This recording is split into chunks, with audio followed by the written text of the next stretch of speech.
देखो हमारा first topic है वर्णमाला। वर्णमाला अर्थात वर्णों की माला।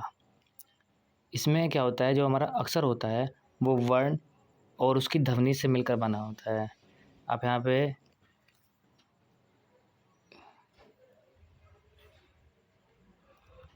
पे देख सकते हैं, ये अक्षर ए है, अक्षय है और र है। इसमें जो अक्षय है ये कक्ष बन गए। इसमें ये दो वर्ण सो टूट कर बना है, जैसे कि कै के नीचे हलंत लगा है।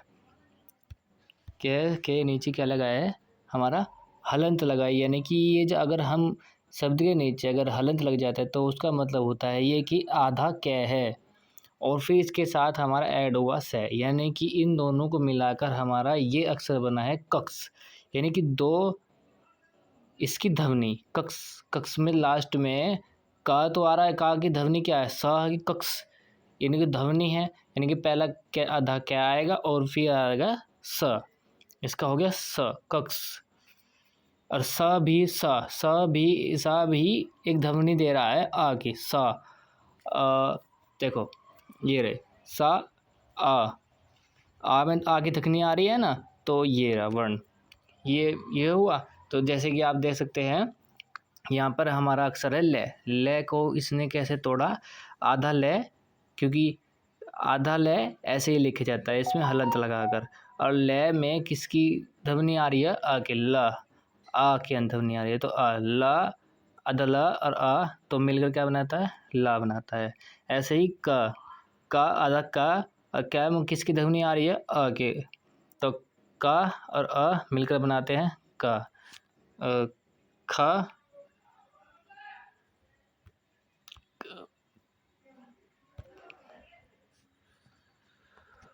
का।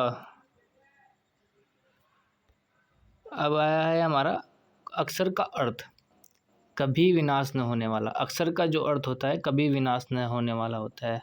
अब हम देखते हैं लहसुन का वर्ण विच्छेद करते हैं, यानी कि इसको लहसुन को हम इसके वर्ण विच्छेद करेंगे। कैसे करते हैं आपको पता ही है, ध्वनि इसमें आती है। तो ल हम सबसे पहले ल को देखेंगे। देखो ल को तोड़ने के लिए क्या होता है, आधा ल और फिर जो उसकी ध्वनि आ रही है ल के बाद अ की, तो ल अ पूरा ला बनता है। इसी तरह हमने यहाँ पे थोड़ा ल, यहाँ पे थोड़ा ल, आधा ल और अ, ल हो गया। और इसमें है आया, फिर यहाँ पे देखो ये ह, तो यहाँ पे ह आधा ह और फिर अ, क्योंकि इसमें ध्वनि आ रही थी। अ के बाद है में आगे ध्वनि आ रही है ना, तो ह आधा ह और ए। और फिर हम देखेंगे स, तो स में आधा स और उ, ठीक है। और फिर ये है न, तो आधा न, और इसमें जिसका सवाल आ रहा था ना, ये हो गया हमारा वर्ण विच्छेद। कमरे का वर्ण विच्छेद करेंगे अभी हम। तो कमरे में कैमरा, ये अच्छा कैमरा है, ये कैमरा का वर्ण विच्छेद करेंगे तो आधा क, और ये ए की मात्रा बड़े ए से लिखी जाएगी, यानी आधा क और बड़ा ए। तो माँ आया, माँ का वर्ण विच्छेद करेंगे, मैं में ए की ध्वनि आ रही है, तो आधा माँ और फिर आ। तो अब बचा क्या है हमारे पास, रा, तो आधा रा और फिर ध्वनि किसकी आ रही थी, आ की, तो हमने लगाया आ। तो ये हुआ हमारा वर्ण विच्छेद। Okay, topic is clearly. तो वर्णों के हम प्रकार देखेंगे। वर्ण हमारे दो प्रकार के होते हैं, वैसे तीन होते हैं, अभी बताता हूँ तीसरा कौन सा है। ये होता है हमारा पहला स्वर और व्यंजन। वर्ण दो प्रकार के होते हैं, स्वर और व्यंजन। जो वर्ण स्वतंत्र रूप से बोले जाएं उन्हें हम स्वर कहते हैं। जो व्यंजन जो स्वर की सहायता से बोले जाएं उसे हम व्यंजन कहते हैं। यानी कि जो स्वर किसी की सहायता ना लेते हो वो तो स्वतंत्र होते हैं, और जो व्यंजन स्वर की सहायता ले, जो व्यंजन स्वर की सहायता ले उसे हम व्यंजन कहते हैं। जैसे कि हम पहले देखते हैं आयोग, वहाँ हम बाद में देखेंगे, इसको अभी हम छोड़ देते हैं। पहले मैं आपको ये क्लियर करा देता हूँ। तो स्वर हमारे कितने प्रकार के होते हैं, जो वर्ण स्वतंत्र रूप से बोला जाए, यानी कि जो वर्ण स्वतंत्र रूप से बोला जाए तो कैसे बोला जाता है, स्वरों के प्रकार।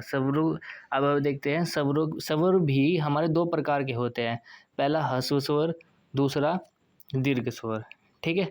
अब ह्रस्व स्वर में कौन कौन से स्वर आते हैं? ह्रस्व स्वर में कौन कौन से स्वर आते हैं अभी मैं बताता हूँ। पहले ये देखो, स्वर स्वर हमारे देखो लिखने के अनुसार हमारे स्वर होते हैं 11, जैसे कि ई, बड़ी ई, यानी कि पहला छोटा और फिर उसका बड़ा, छोटी ई, बड़ी ई, छोटा ऊ, बड़ा ऊ, ऋषि, इसमें ऋषि ऐड हो गई, ये भी हमारा स्वर होता है। बट ये बताता हूँ मैं कैसे होता है। छोटा ए, बड़ा ए, छोटा ओ, बड़ा ओ, ठीक है। लिखने के अनुसार हमारे 11 हो जाते हैं। बट जब हम बोलते हैं तो हम ये ऋषि नहीं ऐड करते हैं, तो इसलिए जब हम बोलते हैं तो ये हमारे कितने होते हैं? 10 होते हैं। ऋषि को हटाकर हमारे 10 हो जाते हैं। अगर हमारे से पूछे कोई कुल स्वर कितने होते हैं तो 11 होते हैं, और लिखने के आधार पर कितने होते हैं? 11 स्वर होते हैं। बोलने के आधार पर 10 स्वर होते हैं। Okay, got it?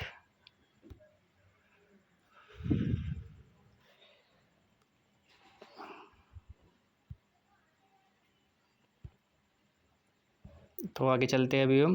अच्छा ठीक है, ऋषि, ऋषि ऋषि जो है, ऋषि रै की ध्वनि देता है, और रै एक व्यंजन है।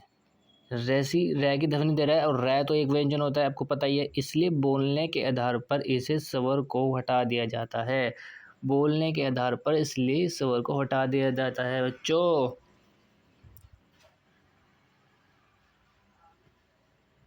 ठीक है, स्वरों के प्रकार।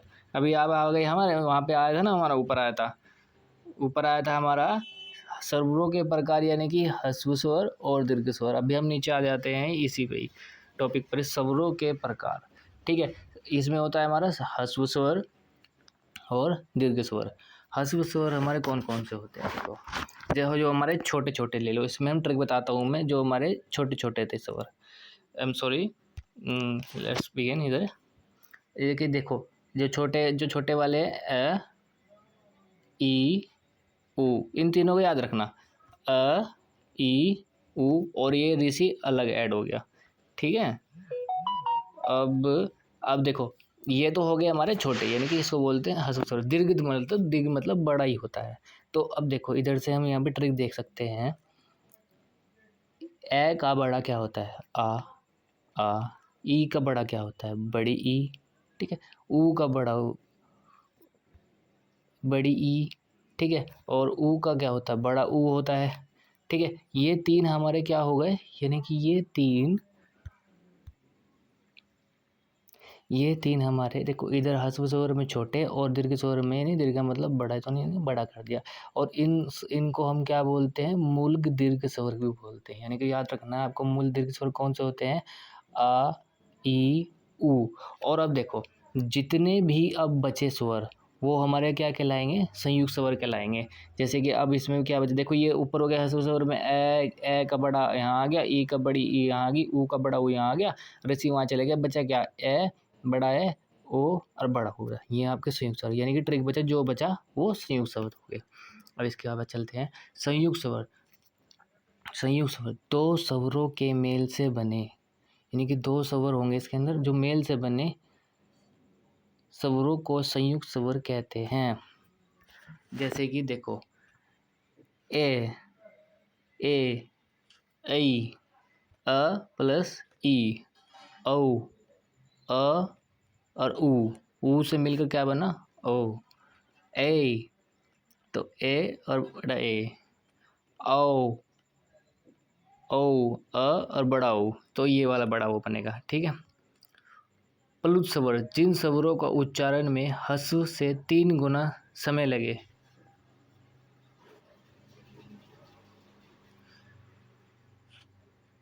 उदाहरण, राम, औ, यानी कि राम, औ, ये स्वर होते हैं हमारे पुल स्वर होते हैं। जीव के भाग के आधार पर स्वरों का वर्गीकरण, यानी कि जीव के भाग के आधार पर हम स्वरों का वर्गीकरण करेंगे। ये कैसे होता है? इसमें सबसे पहला आता है हमारा अग्रस्वर। अग्रस्वर मतलब यानी कि जो जीव के अगले भाग से बोला जाता है, जो आगे से बोला जाता है। ई, आगे से आ रही है ना आवाज, बड़ी ई, ए, बड़ा ए जो हमारे आगे से बोले जाते हैं। अब इसमें ट्रिक देखो हमारी क्या है।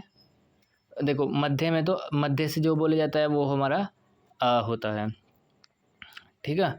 मध्य से जो लोग जो है कि मुंह के मध्य से बोला जाएगा, जीभ के मध्य से पूरा मुंह खुल रहा है ना हमारा। अब ये हो गया पश्च स्वर। पश्च मतलब मुंह के जीभ के पिछले हिस्से बोलने जाने के। पीछे से आ रही है ना आवाज, ऊ, बड़ा ऊ, ओ, बड़ा ओ, ठीक है। ट्रिक अग्रिय, अग्रिय की ट्रिक है।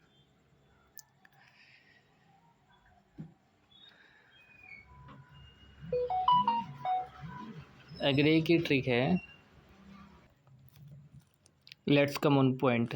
अब इसमें आप देख सकते हैं अग्र स्वर को कैसे याद करना। अग्र स्वर के लिए हमारे पास यहाँ पे ट्रिक है, अग्रिय, ठीक है। अग्रिय से मतलब अग्र स्वर। तो इसमें आप देखो, इसमें हम ए को भूल जाओ, ठीक है।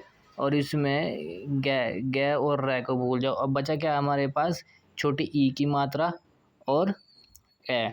तो यानी कि छोटी ई इसका बड़ा ई, ए बचा तो छोटा ए और बड़ा ए। ये ट्रिक अच्छी लगी आपको। अगर ये में से ए और ग्रे निकाल दो, जो बचा ई और ए, तो ये सब यहाँ पे आ जाएंगे, छोटा ई और बड़ा ई। ओके, मध्य में हमारा ये आएगा और 25 ओवर में जो अब बचा हमारा, वो हमारा 25 ओवर में चले जाएगा। जैसे कि आ का बचा ऊ, आ बचा ऊ, बचा बड़ा ऊ, बचा ओ, बचा बड़ा ओ, बड़ा जो भी बचा हमारा वो 25 ओवर में चला जाएगा। अब ठीक है, अग्र स्वर, स्वर जो जीव के अग्रभाग से बोले जाते हैं, ठीक है। जैसे मैंने बताया आपको, जो जीव से अगले भाग से बोले जाते हैं। मध्य स्वर ऐसे स्वर जो जीव के मध्य भाग से बोले जाते हैं। 25 स्वर ऐसे स्वर जो जीव के पश्च भाग से बोले जाते हैं। मुंह खुलने के, अब देखो ये हमारा था हमारे जीभ के भाग के आधार पर, ठीक है। और ये है हमारा मुंह खुलने के आधार पर स्वरों का वर्गीकरण, ठीक है। संवट स्वर, देखो संवट स्वर को, अब संवट स्वर हमें याद कैसे करेंगे हम। संवट स्वर के हमारे लिए एक मैट्रिक बताता हूँ, इसमें याद करो इसे। सु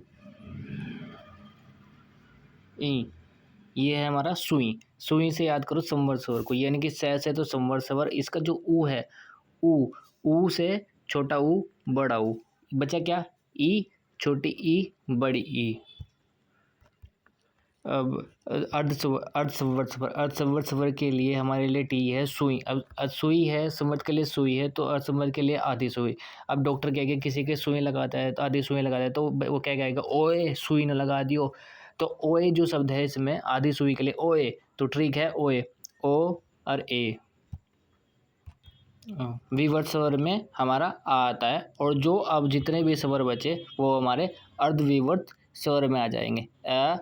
आ बचा ना, ओ तो आ गया था यहाँ पे, तो बड़ा ए और बड़ा ओ, ये हमारे याद करने की इसकी ट्रिक हुई, ठीक है। संवर स्वर जिन स्वरों को बोलते समय मुंह लगभग बंद रहे, यानी कि संवर स्वर को बोलते हुए बंद रहता है मुंह, ऊ, बड़ा ऊ, ई, बड़ी ई। अर्धसंवर स्वर जिन स्वरों को बोलते समय मुंह थोड़ा सा खुलता है, और थोड़ा सा खुला, ए थोड़ा सा खुला। विवर्त स्वर जिन स्वरों को बोलते समय मुंह पूरा खुलता है, आ बोलते समय हमारा मुंह पूरा खुलता है ना। अर्धसंवर स्वर जिन स्वरों को बोलते समय मुंह आधा खुलता है, ए, ओ। आप बोल के देखो, ठीक है।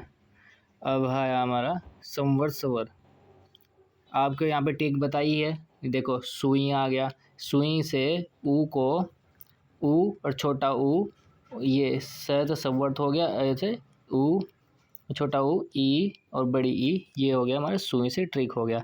अर्ध संवर्त स्वर के लिए हमारे लिए ट्रिक है, ओए आदि सुई न लगा दियो। तो ओए ओए जो हमारा है, ये हमारे ट्रिक है ओ और ए, ठीक है। आप समझ गए। ओष्ठकृति के आधार पर स्वरों के वर्गीकरण। ओष्ठकृति क्या होता है हमारा, मुंह जैसे हमारा गोल हो जाता है ना, मुंह हम गोल कर लेते बोलते बोलते, तो ओष्ठ मतलब गोल मुंह के आधार पर स्वरों के वर्गीकरण, यानी कि विवर्त स्वर, विवर्तमुखी स्वर और अवर्तमुखी स्वर। देखो ओष्ठाकृति मीन्स होठों की आकृति जब हमारी सर्कल टाइप हो जाती है ना, जो वर्ड हमारे बोलते समय जो हमारे होठों की आकृति जब सर्कल टाइप हो जाए तो उस में वर्त मतलब सर्कल, मुखी वर्तमुखी यानी कि वर्तमुखी हो जाता है। तो वर्तमुखी जिनको बोलते समय ओष्ठ की आकृति गोल बने, ठीक है ना, वर्तमुखी स्वर कहलाते हैं। कौन कौन से बोलते समय ऊ, देखो आप बोलते देखो तो सर्कल बनेगा, ऊ, बड़ा ओ और बड़ा ओ, ठीक है। आवर्तमुखी, अब जो बचे वो हमारे आवर्तमुखी के अंदर आते हैं। जो स्वर हमारे बचे जिनको बोलते समय ओष्ठ की आकृति गोल न बने, इसके टाइम गोल नहीं बनने की, अर्थात वर्त न बने, आवर्तमुखी स्वर कहलाते हैं। जो भी बचे हमारे वो स्वर इसके अंदर आ जाते हैं, हमारी ट्रिक होगी, ठीक है। देखो ये है, इसमें र और स के रूप, जो र होता है हमारा व्यंजन होता है और ये हमारा स्वर होता है। देखो अब इसमें आप एक चीज़ नोटिस कर सकते हैं। देखना, ये जो इधर से ये हाफ ऐसे मुड़ा हुआ है, ओके, इसमें ये वाली रह, यानी कि यूपी पुलिस में ये वाला क्वेश्चन पूछा गया था कि ये वाली जो ये रह है ये क्या है, व्यंजन है ये स्वर है। तो इसके हिसाब से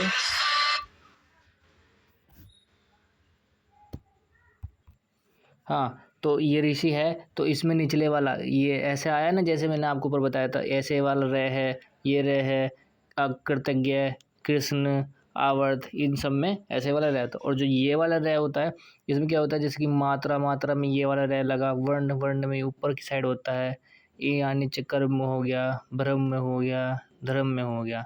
गॉट इट।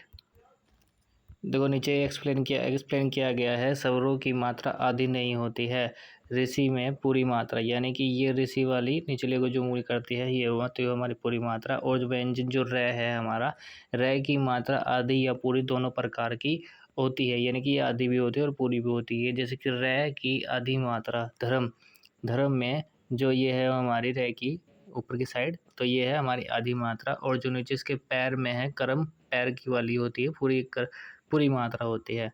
तो हमारा आज का टॉपिक वर्ण माला कंप्लीट हो